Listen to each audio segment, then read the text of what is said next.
People often say birthdays are a day for family to gather, to remind each other of love and gratitude. But I, John Miller, 70 years old, received a gift no father in this country would ever want. On the very morning of my 70th birthday, instead of blowing out candles on a cake or hearing my son's voice wishing me well, I was driven straight to a nursing home and left there like a piece of unwanted furniture. If you have never imagined your own son looking straight into your eyes and saying, "Dad, you can't live alone anymore. You should be here," then maybe you will never understand how deep that blow cuts. It felt like a hammer coming down, not on my head, but on my heart. If you are watching this, tell me where you are in America or anywhere else in the world. Have you ever witnessed someone betrayed by their own family?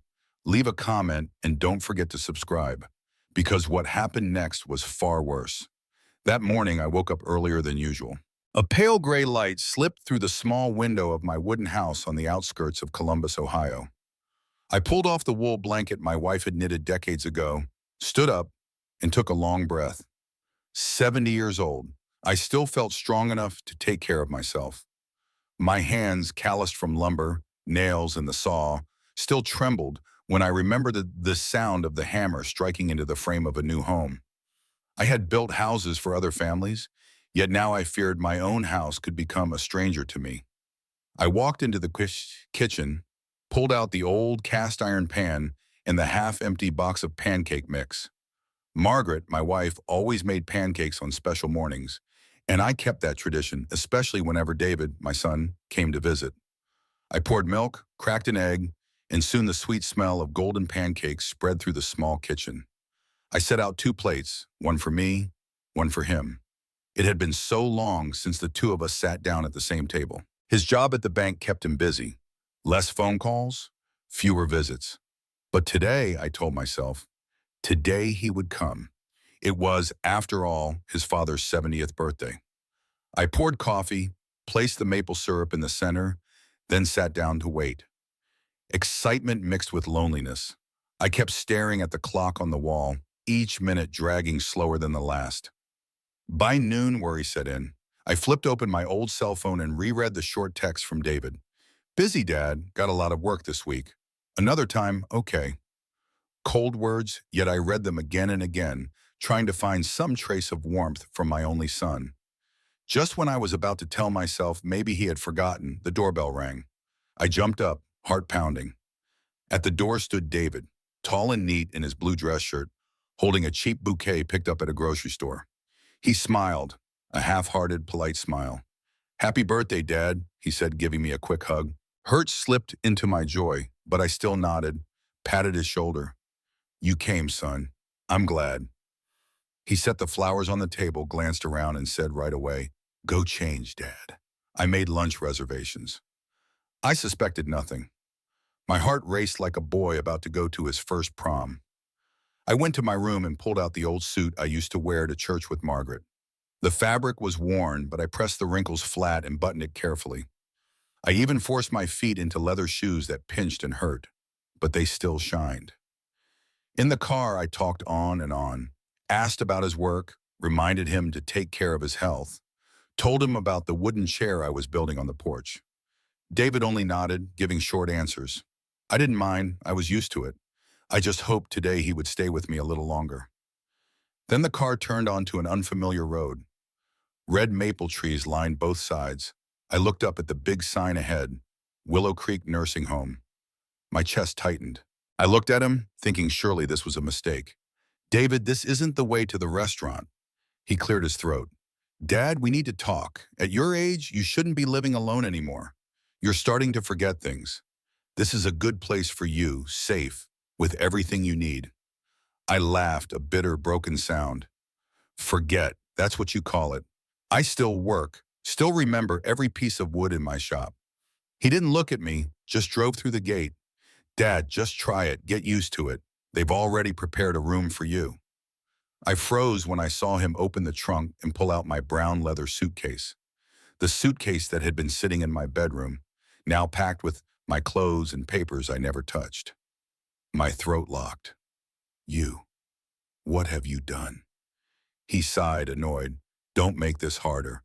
This is best for you." In that moment, I turned to stone. A carpenter who had once hammered beams into homes for families, now treated like a confused child by his own son. He set the suitcase on the ground, opened the door for me. I stood still, praying he might change his mind, but his eyes were resolute. Inside, strangers smiled polite smiles. My shoes echoed against the polished tiles. The smell of disinfectant mixed with reheated food. The receptionist took papers from David. I caught a glimpse of my signature on the authorization form, though I knew I had never signed it. "That's done," David said and turned away.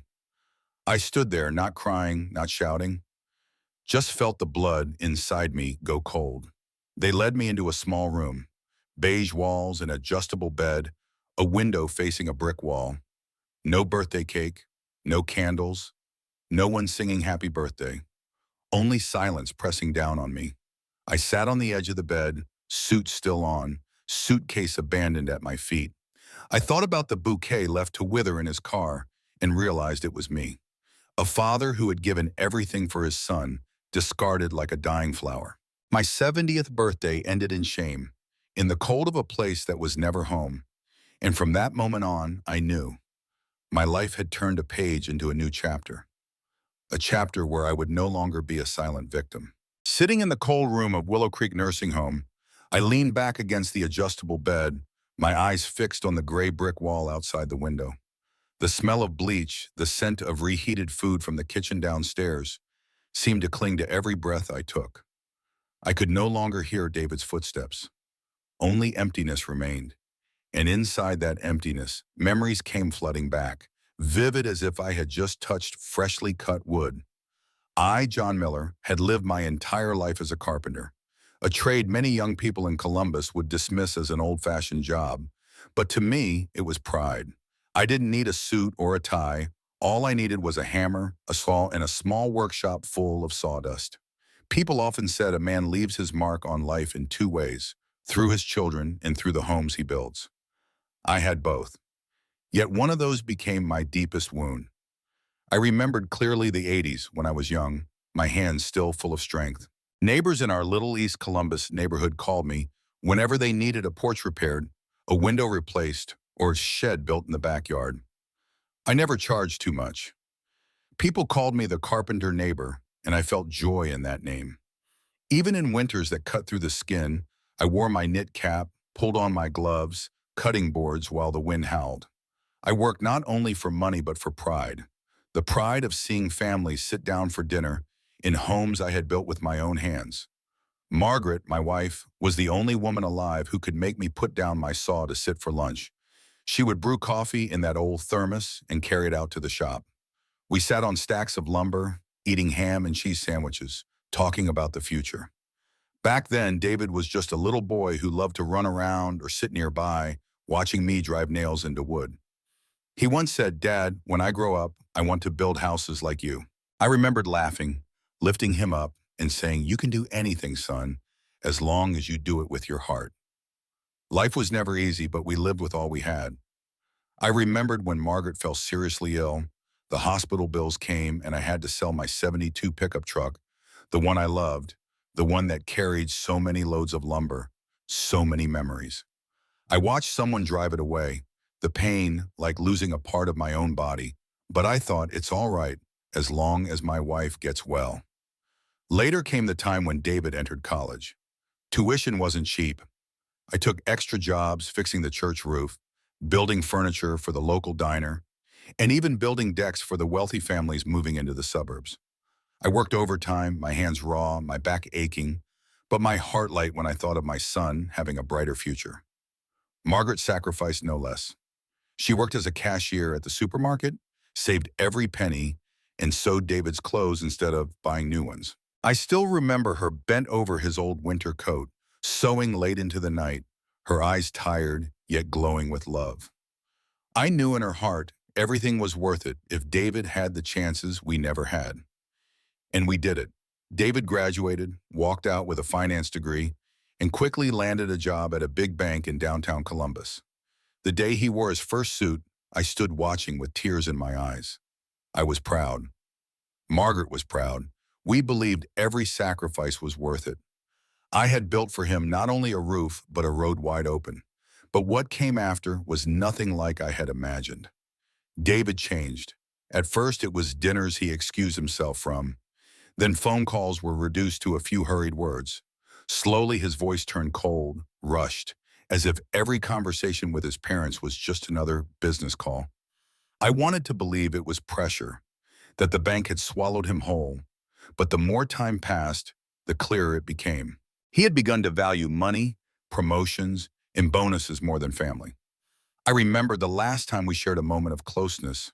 It was when Margaret passed away. That funeral felt like half my life was torn from me. David stood beside me, holding me, his shoulders shaking. I thought at least in this grief, he and I would draw close again.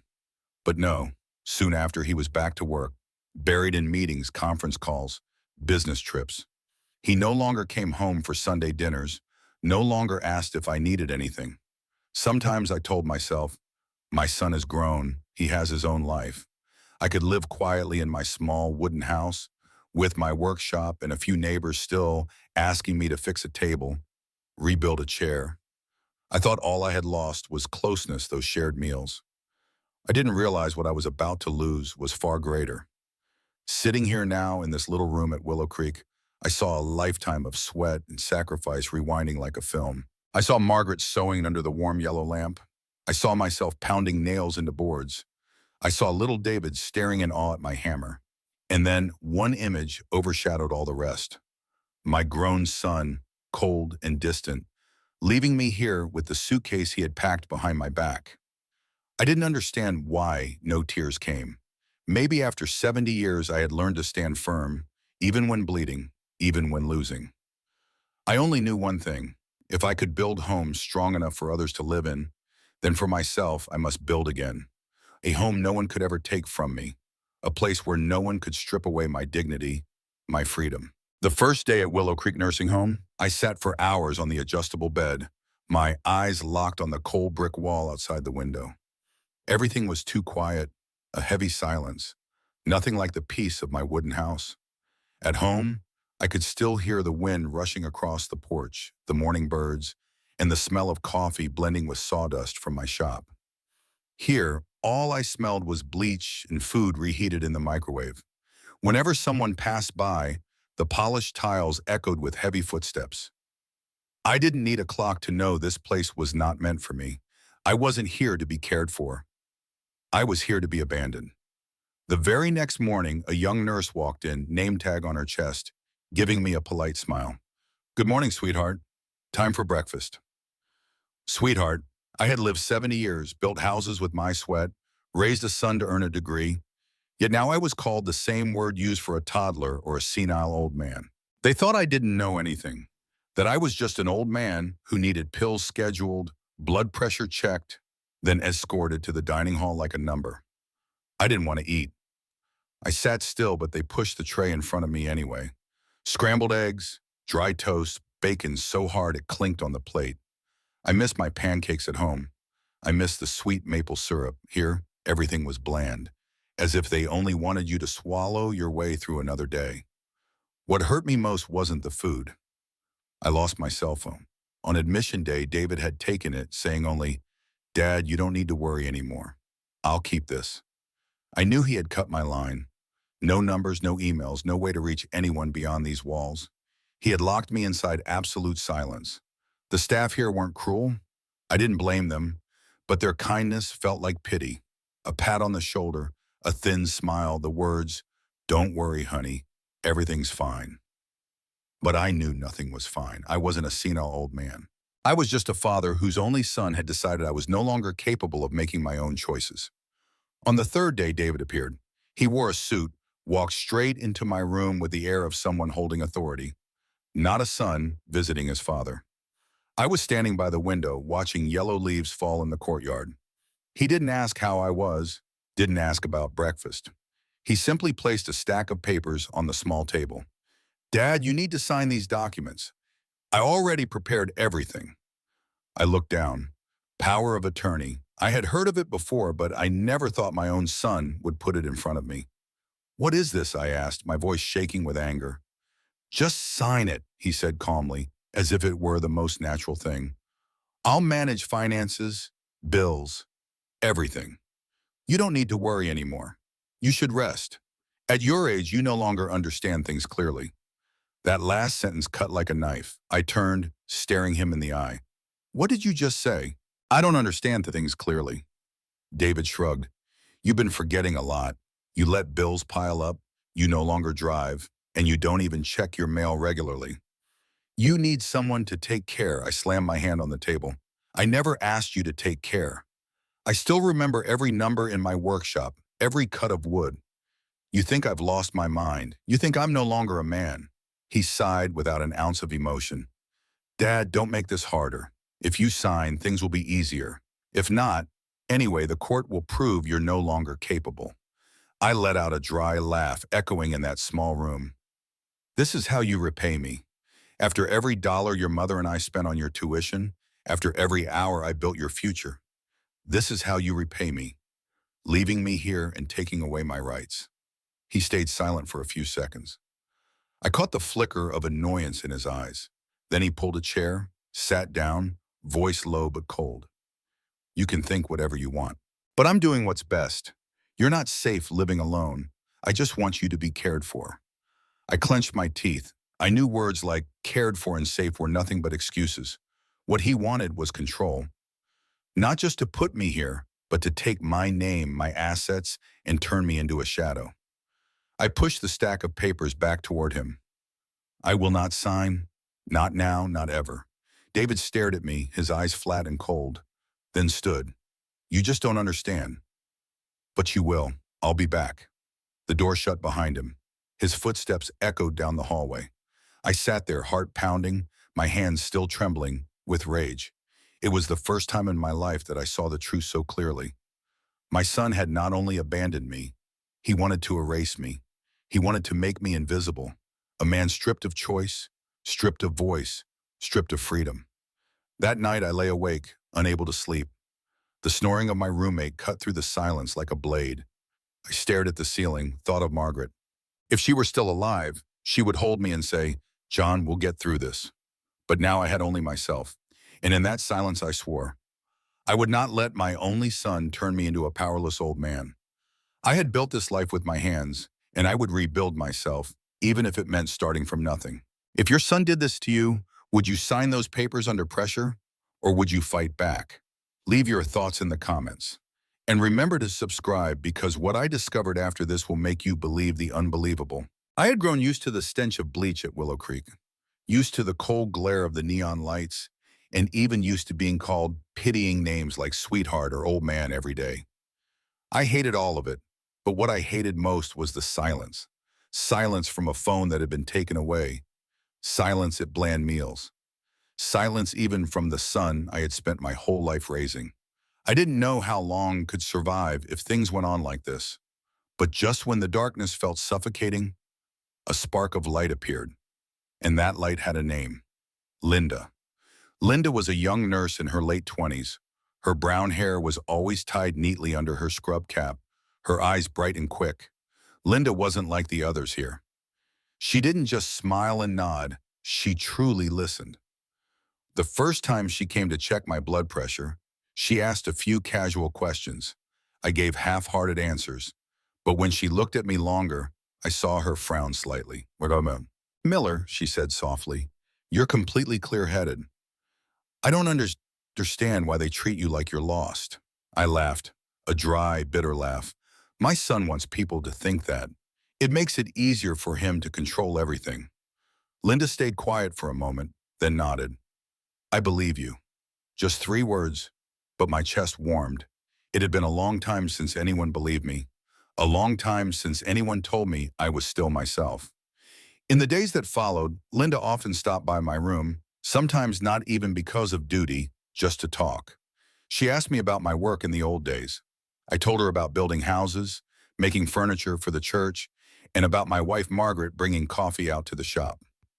Linda smiled and said I reminded her of her grandfather, a mechanic, just as stubborn and independent as me. One afternoon, Linda brought me something unexpected. She closed the door quietly and pulled a chair up beside my bed. There's something I want to share with you, she said. her voice lowered as if afraid someone might overhear. I looked at her warily. What is it? Last week, an old man here passed away. He had no family. When we cleaned his room, we found a lottery ticket tucked inside an old Bible. Nobody claimed it. Nobody cared. I thought, maybe you should try. Just for fun. She placed a folded, wrinkled slip of paper into my hand. I looked down. A lottery ticket, dated only 2 weeks earlier. I chuckled, shaking my head. Linda, do you think a lottery ticket is going to change anything? I've believed in work, in these hands, all my life. I never believed in luck. She smiled, her eyes shining. Sometimes the world owes you something. Mr. Miller?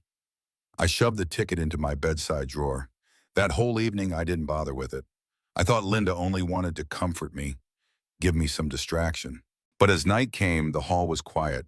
Only the faint sound of a television from the common room. I lay awake. The thought of that ticket circled in my head. I didn't believe in miracles, but I couldn't deny the pull of curiosity. Near midnight, I got up. I put on my old sweater and stepped into the hallway. The lights cast my long shadow across the polished floor. I walked slowly, listening to the snores drifting out of the residence rooms. The common room was empty, only an old desktop computer in the corner, the kind with a bulky screen, slow and clumsy. I sat down, hands trembling as I opened the browser, typed in the Ohio Lottery website. I pulled the ticket from my pocket, read the numbers. One by one I entered them, my heart beating faster. I hit enter. The results appeared on the screen. I blinked, then read again and again. The numbers matched. $6 million. I sat frozen, clutching the ticket so hard it wrinkled more. My hand covered my mouth, afraid even my breathing sounded too loud. I looked around. No one was there. Only me and the truth pounding in my chest. I, John Miller, the man abandoned by his own son in a nursing home, now hold a ticket worth $6 million. But joy wasn't the first thing I felt. It was fear. A sharp fear, like a blade. If David found out, he would do everything to claim it. If anyone else found out, I would no longer be safe. I folded the ticket, shoved it deep into my sweater pocket. The next morning, Linda came by. As soon as I saw her, I pulled her close and whispered, "It's real." I checked. I won. Her eyes widened, then lit up. Oh my God. Mr. Miller, you realize this could be your chance to take back control, don't you? I nodded. For the first time in months, I felt myself breathing like a man truly alive. But I need help. I don't know what to do with this. If David even sniffs it out, everything's gone. Linda stayed quiet, then smiled faintly. I know someone, a young lawyer. His name is Mark. He volunteers here twice a month, helping residents with wills and small matters. He's honest, discreet. You should meet him. That afternoon, Linda brought me to a small break room at the end of the hall. Mark was waiting. Early 30s, short hair, glasses, simple shirt. His eyes showed no pity, no curiosity, only focus. I hear from Linda you have something to discuss, Mark said. I glanced at Linda, then pulled the ticket from my pocket, placed it on the table, my voice low. I need to know if there's a way to cash this without my son finding out. I need to disappear from the trap he's set for me. Mark picked up the ticket, examined it, then nodded. Yes, we need to move fast. I'll help you set up a blind trust. Everything will run through the trust, nothing traceable back to you directly. You also need to rewrite your will, and you must be ready because once this money surfaces, people will come looking. Hearing him speak, I felt something stir in my chest. Hope. Not a blind hope, but hope I could actually touch. Linda placed her hand on my shoulder, smiling. See, you're not alone. We believe you. I looked at those two young people, Linda and Mark, and realized I had found allies in a battle I thought I was fighting alone. That night, back in my room, I sat on the bed, the ticket now sealed in an envelope by Mark. I looked out the window. The wall was still gray, the hallway lights still dull, but inside me, a spark cut through the darkness. I whispered to myself, I won't sit here waiting to be erased. Not anymore. Yes. I was no longer just an old man abandoned. I was a man holding the chance to fight back. And from that moment on, I knew I would never let my son decide my fate again. In 70 years of my life, I never thought there would come a day I would sit in a small break room at Willow Creek Nursing Home discussing how to set up a trust and rewrite my will. I used to believe my only job was to build sturdy tables, raise strong porches, leave my son a little property, a modest house, and the faith that the bond between father and son could never be broken. But now I had to face the truth. To survive, I needed to turn myself from a victim into someone who knew how to strike back. Mark, the young lawyer Linda had introduced, didn't waste time. He brought a stack of documents, a laptop, and a calm voice steady enough to make me believe. "Mr. Miller, the first thing we need to do is set up a blind trust," he said, flipping quickly through the papers. "The entire lottery prize will go into this trust. The name on it won't be yours. You will be the sole beneficiary, but David or anyone else won't be able to trace it back." I listened, nodded. "So if he goes digging, there will be nothing he can find." "Exactly," Mark nodded. "Everything is completely hidden behind layers of legal protection." The helplessness I had felt when David left me here slowly gave way to something new, belief. I picked up the pen and signed the documents Mark had laid before me. My hand trembled slightly, but not from fear. This time it trembled from resolve. But Mark didn't stop there. He dug deeper. He asked me to recount every detail, every paper David had pushed in front of me, every suspicion of deceit. I searched my memory, told him about the strange envelopes I'd once seen in my mailbox, the rushed phone calls David took right before entering my house. I spoke, and Mark took careful notes. A week later, Mark returned with a thick folder. He placed it on the table, opened it, and showed me. "Mr. Miller, this is what we found. Your son has forged your signature at least 5 times." I narrowed my eyes. In front of me were copies of loan applications, credit documents, and even forms for a line of credit in my name. The signatures looked almost identical to mine, but I knew every curve, every stroke. They weren't mine. "My God," I whispered, my chest tight. How long has he been doing this?" Mark flipped another page. "Records go back 3 years. You never signed, but the files show you supposedly agreed to let David use your assets as collateral." I sat in silence. I remembered Margaret, my wife, the night she tossed and turned over money, while I thought it was just the hospital bills. The truth hit me. It had all started back then. "We'll keep all of this as evidence," Mark said firmly. "And I need you to start keeping a journal. Anytime David calls, anytime you hear the staff repeat something from your son, you write it down. Time, date, words. We need to build a timeline." I did as he said.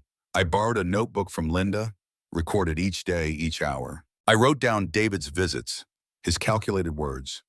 I even carried a small recorder Linda gave me, tucked into my pocket, capturing every conversation that could become proof. I was no longer a powerless old man. I was gathering weapons, not hammer and nails, but documents, recordings, and truth. Mark pressed further. "You also need to update your will. If it stays as it is, David will automatically inherit everything when you pass. Is that what you want?" I gave a bitter laugh, one sharper than pain.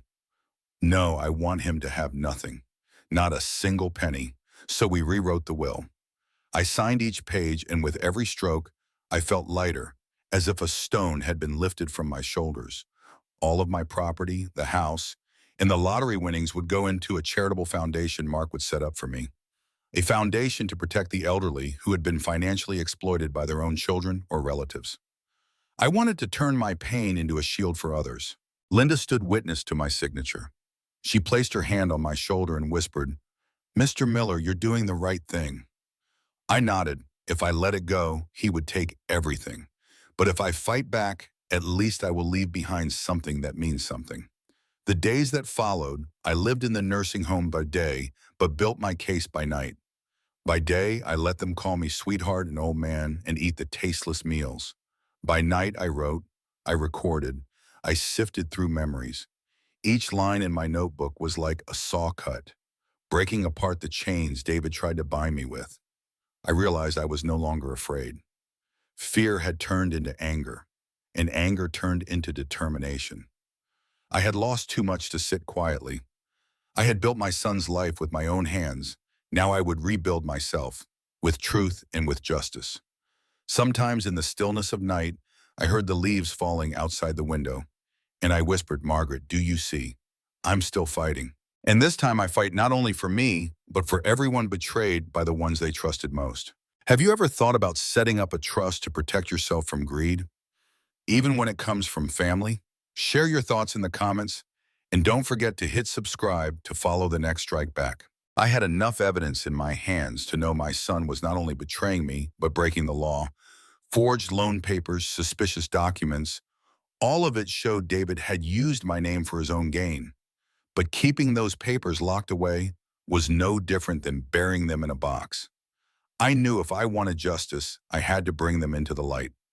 Mark sat across from me in Willow Creek's break room, his laptop open, the glow of the screen reflecting off his glasses. He typed carefully, organizing every document I had given him.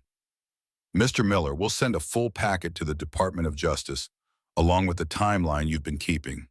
I'll make it look like a whistleblower file. They'll have to investigate." I nodded, my heart racing.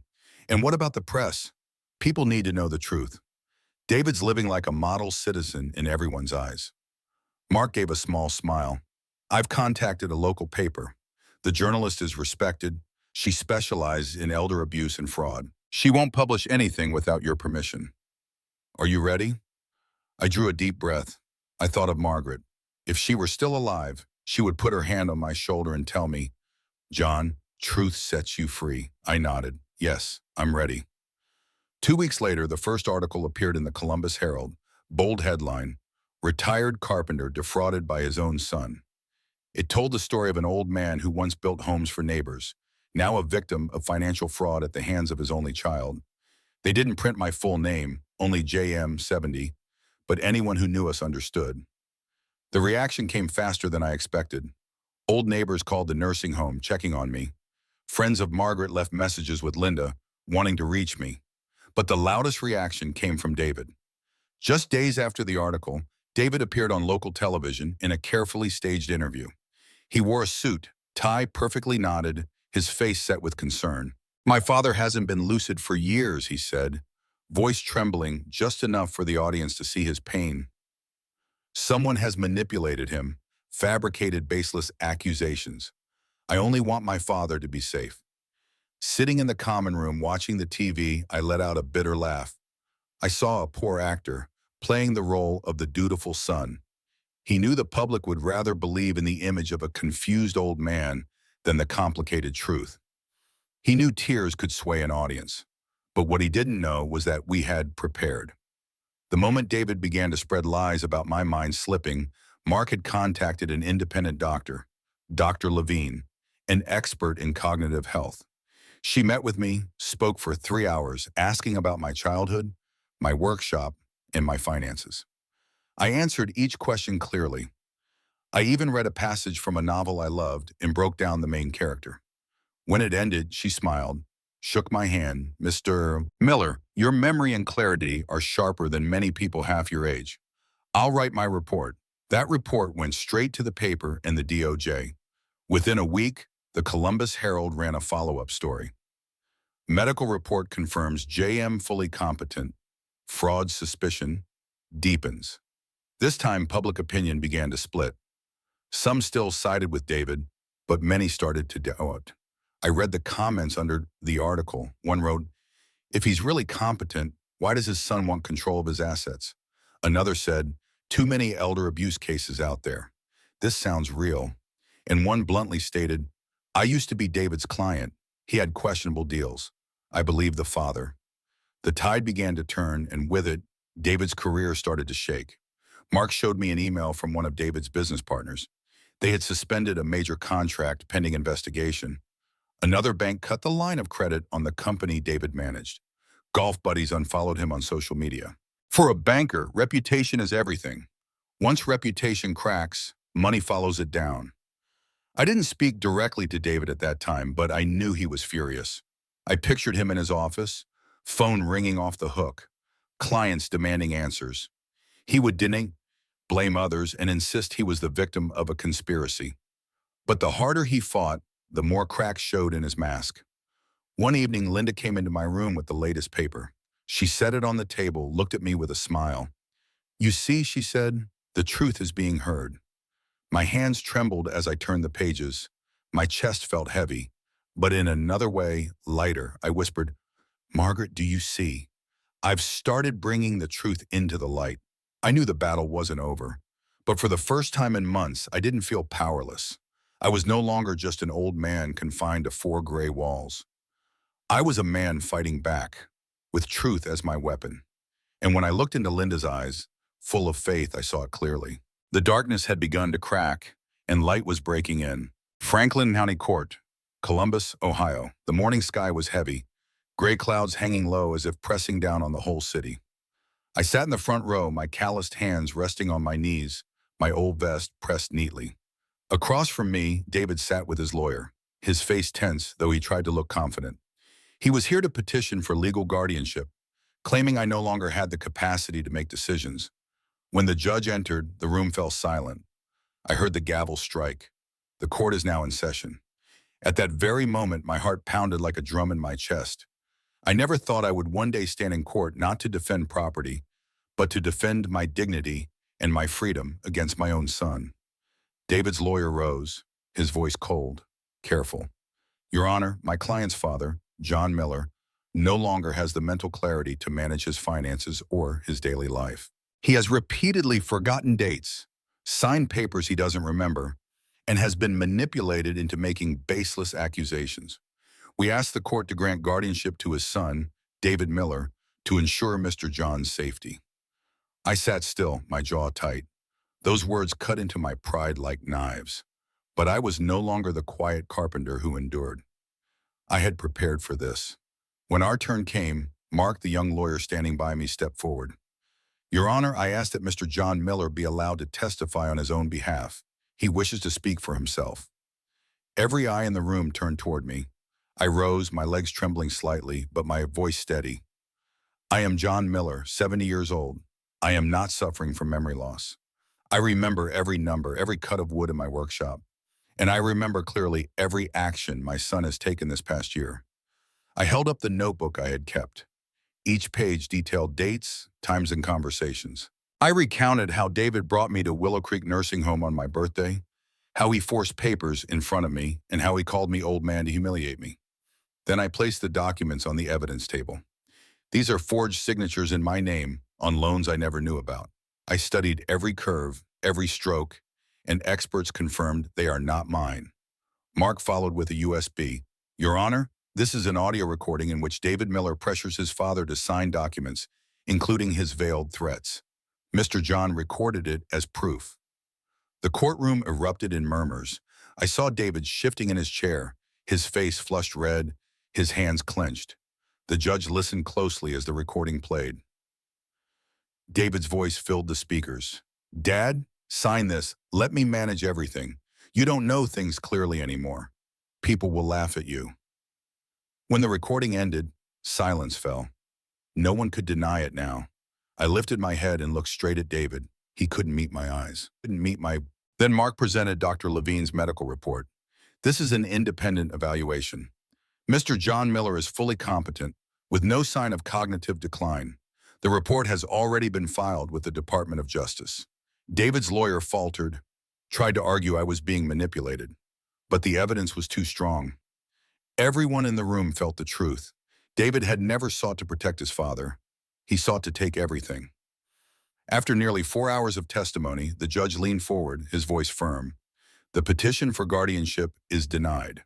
Furthermore, based on the evidence of forged signatures, elder abuse, and financial fraud, this case will be referred to federal authorities for criminal investigation against David Miller." The gavel struck, echoing like thunder. I exhaled, my eyes blurred with tears. David slumped in his chair, his face pale. I saw everything he had built, the image of a successful banker, a dutiful son, shatter in a single morning. The news spread quickly. That afternoon, the headlines read, "David Miller accused of financial fraud and elder abuse." Within days, the bank announced his suspension. Federal authorities launched a full investigation. The illegal loans were uncovered. And the harshest blow of all, his wife, Susan, filed for divorce that very week, taking their 2 young children. I sat in my small room at Willows Creek, listening to the radio. I felt no triumph, only a deep sorrow.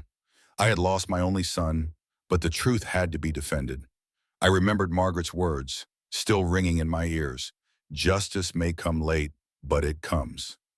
Mark visited, placing a hand on my shoulder.